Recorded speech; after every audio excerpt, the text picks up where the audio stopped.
कई सालों से थेरेपी बच्चे की चल रही है और फिर भी इम्प्रूवमेंट नहीं हो रहा है।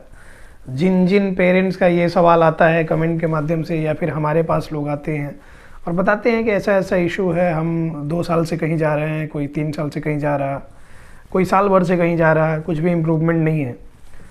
तो क्या इम्प्रूवमेंट होगी ही नहीं बच्चे में, या फिर इम्प्रूवमेंट होगी तो कब होगी?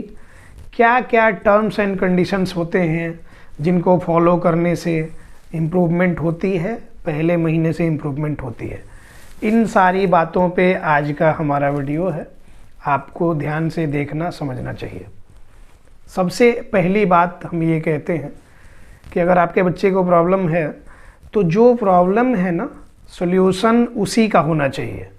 जैसे कि आप सरकारी हॉस्पिटल में गए, आँख की कुछ प्रॉब्लम हुई, आँख वाले डॉक्टर के पास, वहाँ उसका स्पेशलिस्ट, आई स्पेशलिस्ट नहीं मिला, कोई कहे कि और भी तो डॉक्टर ही हैं, पेट वाले से दिखा लो।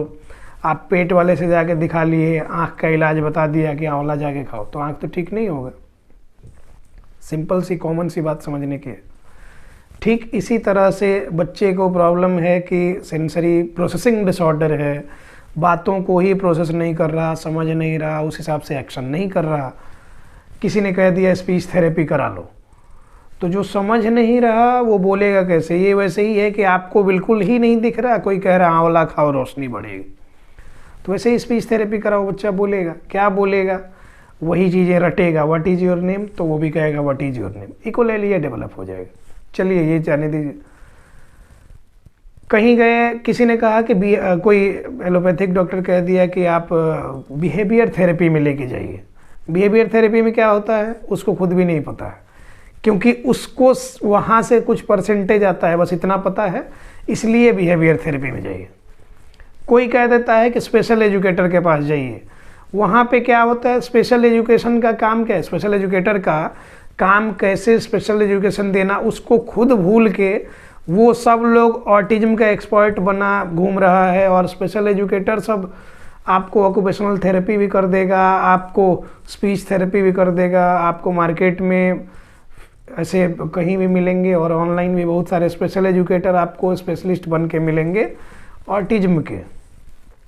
तो अब इतनी सारी प्रॉब्लम्स हैं, इन्हीं में से अब ये तो ठीक है कि प्रोफेशनल्स हैं, किसी न किसी रूप में थोड़ा बहुत भी कनेक्टेड हैं। अभी वो जो मेंटर मिल जाएगा, मोटिवेशनल स्पीकर, तो वो फिर आपको क्या करेगा कि वो अपनी गोल गोल बातों में घुमा के वो अलग फंसाएगा। और इन्हीं सब चक्करों में जब आप फंस जाते हैं तो इम्प्रूवमेंट क्यों होनी चाहिए, कैसे होनी चाहिए? इम्प्रूवमेंट होने का कोई सवाल ही नहीं है। अब बच्चे का सही से डायग्नोसिस हो, उसकी आँख की अगर प्रॉब्लम है तो आई स्पेशलिस्ट से मिला जाए, वो जैसा बताएं, जो दवा दें। ये नहीं कि 5 दवा लिख दिए तो 3 ऊपर का दवा ले लेना है कि मेन ऊपर लिखा होगा, नीचे वाला नहीं लिखा होगा। बहुत सारे लोग ऐसे होते हैं। उसी तरह हमारे यहाँ जब प्रॉपर एडवाइस दिया जाता है कि ये प्रायोरिटी बेसिस पे लिखा रहता है कि करना है, बच्चे पे इतना समय देना है, तो ऊपर के 2-3 पकड़ लेते हैं कि ऊपर से ही लिखा गया है तो ये इम्पॉर्टेंट होगा, इसी को कर लेते हैं, इसी से ठीक कर लेते हैं। बहुत सारे लोग दिमाग लगाते हैं यूट्यूब पे रैंडम कोई वीडियो देखे और उसी को जाके इम्प्लीमेंट करें। उससे क्या मिलेगा आपको? उससे वो, मैंने क्या बोला कि यूट्यूब देखिए, प्रॉब्लम नहीं है। यूट्यूब एक मोटा मोटी आइडिया दे सकता है कि हाँ ऐसे केस में ये करना चाहिए, नॉलेज के पर्पज से अच्छा है। लेकिन जो एक्टिविटी उसमें बताई गई, जो थेरेपी उसमें बताई गई, वो क्या आपके बच्चे के लिए स्पेसिफिक बताई गई, या फिर ओवरऑल एक ग्रॉस उसका सॉल्यूशन था कि ये बताया गया? तो ये आपको समझना पड़ेगा। तब जाके आप, जो ये सालों साल कहीं जाते भी रहते हैं, अननेसेसरी कुछ जो कि ज़रूरी नहीं है आपके बच्चे के लिए, फिर भी उसमें इम्प्लीमेंट कर देते हैं, उससे प्रॉब्लम बढ़ती है, कम नहीं होती है। तो इस बात को ध्यान में तो रखना ही पड़ेगा। हम आपको आसान सी भाषा में समझा दें तो बस इतना समझिए कि बच्चे का सही से डायग्नोसिस होगा ना, तो मैक्सिमम केसेस में अगर न्यूरो डेवलपमेंटल डिसऑर्डर है तो सेंसरी प्रोसेसिंग डिसऑर्डर उसमें मिलेगा। सेंसरी प्रोसेसिंग डिसऑर्डर मिलेगा तो उसमें प्रायोरिटी बेसिस पे सेंसरी इंटीग्रेशन थेरेपी होनी चाहिए। सेंसरी इंटीग्रेशन थेरेपी अलग से आया हुआ कुछ नहीं है, ये आसमान से नहीं उतरा है, ये ऑक्यूपेशनल थेरेपी का एक पार्ट है, रिहैबिलिटेशन का एक इम्पॉर्टेंट पार्ट ये भी है। और ऑक्यूपेशनल थेरेपी बुफे सिस्टम की तरह नहीं बना देना है कि सारा बच्चे को लेके गए तो थेरेपी सेंटर में सब वही करा लिए, उसको कुदा भी दिए, उसको कंप्रेस भी कर दिए। दोनों एक दूसरे के विरोधाभासी हैं। बच्चे में अगर या तो हाइपर एक्टिविटी थी तो उसको कुदाना नहीं था, कंप्रेशन दे रहे हैं तो हाइपर एक्टिविटी होगी, तो कुदाना नहीं था, कुदा दिए तो फिर कंप्रेशन दे के कोई मतलब नहीं है। तो ये सब हाइपर एक्टिविटी क्लैम डाउन वाला कोई डाल दे वीडियो, काम डाउन लिख ले, इन लोगों को नहीं आता है, उन लोगों का वीडियो देख के आप लोग बच्चों को कुदा कुदा के और डाउन करना चाहते हैं और प्रॉब्लम बढ़ जाती है। कोई अपने बच्चे का चेहरा लेके आ जाता है कि हाइपर था जी, हमने ऐसा ऐसा क्लैम डाउन किया तो वो ठीक हो गया। तो ये सब चीज़ें समझने की ज़रूरत है आपको, ये समझिए। अब हमने कहा कि बच्चे का सही डायग्नोसिस, उसमें सेंसरी इंटीग्रेशन थेरेपी के अप्रोचेज, इन सारे अप्रोचेज के बाद आप डॉक्टर्स पे और थेरेपिस्ट पे डिपेंडेंट हो जाते हैं। आप पूरी तरह से डिपेंड हो जाते हैं उन पे। आपको समझ नहीं आता कि वो जब तक आप जा रहे हैं, पैसा दे रहे हैं, वो अपना काम कर रहे हैं। अपना काम हो सकता है ईमानदारी से वो कर रहे हो, आपको एक्टिवली इन्वॉल्व नहीं कर रहे हैं, तो वहाँ डिसऑनेस्टी थोड़ी हो सकती है। वो चाह रहे हो कि लंबे समय तक आप हमारे यहाँ आते रहें, लेकिन पेरेंट्स का एक्टिव इन्वॉल्वमेंट जरूरी है। एक्टिवली इन्वॉल्व होंगे, पैसिवली इन्वॉल्व होने से कुछ नहीं होगा।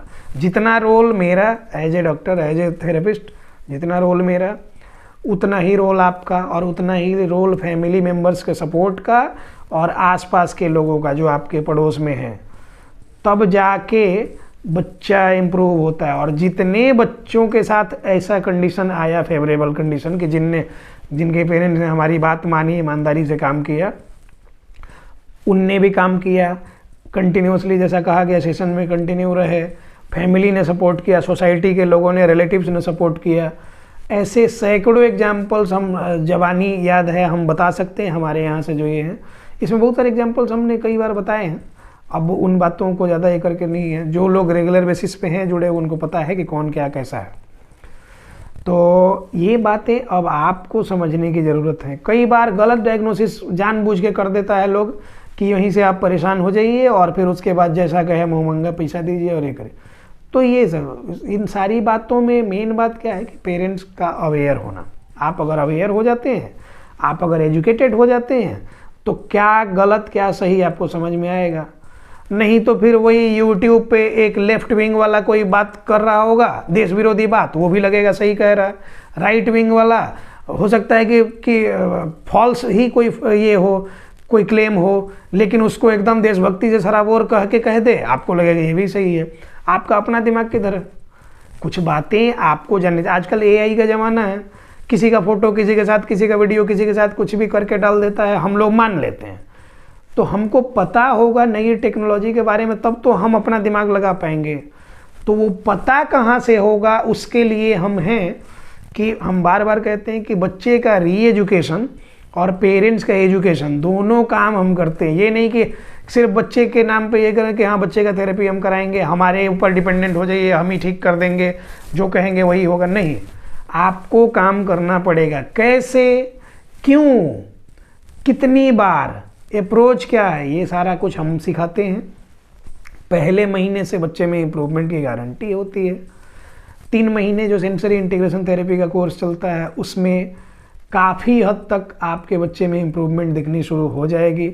उसके बाद भी अगर कहीं कुछ प्रॉब्लम होती है तो फिजिकल सेशंस में बुलाया जाता है, 1 सप्ताह के लिए प्रैक्टिकल ट्रेनिंग दी जाती है। पेरेंट्स को बच्चे का प्रॉपर असेसमेंट फिजिकली किया जाता है, और उसके अकॉर्डिंग जब आप बढ़ते हैं तो आप day by day main stream की तरफ बढ़ते जाते हैं। आपके बच्चे में पूरी तरह से इम्प्रूवमेंट होते जाती है, और आपका बच्चा एक समय के बाद 7-8 महीने, साल भर, 1.5 साल, जैसा केस उसके हिसाब से वो मेन स्ट्रीम से जुड़ेगा, और बिल्कुल जुड़ेगा। इसमें कहीं कोई दो राय नहीं है, लेकिन आपको भी उतना ही मेहनत करना पड़ेगा। अब जिन लोगों को भी हमारे साथ जुड़ना है, संडे में ऑनलाइन कंसल्टेशन के लिए अवेलेबल हम होते हैं। बच्चे का कंसल्टेशन आप करा सकते हैं, अपना अपॉइंटमेंट लेके, नंबर मैनेजमेंट का ये दिया हुआ है। और उसके बाद बच्चे की क्या नीड है, नीड के अकॉर्डिंग सारी चीज़ें आपको बता दी जाती हैं। कैसे कैसे बढ़ना है, स्टेप बाय स्टेप प्रोसीजर समझाया जाता है। उसके अकॉर्डिंग सेशंस आपके होते हैं रेगुलर बेसिस पे, जैसे कि आप कहीं फिजिकली जाते हैं उसी तरह के सेशंस होते हैं। और हमारे साथ जुड़ने के बाद कहीं बाहर जाने की ज़रूरत नहीं पड़ेगी, अगर हमने जैसा कहा आपने फॉलो करना शुरू किया तो। और पहले महीने से आपके बच्चे में इम्प्रूवमेंट होनी दिखनी शुरू हो जाती है। धन्यवाद।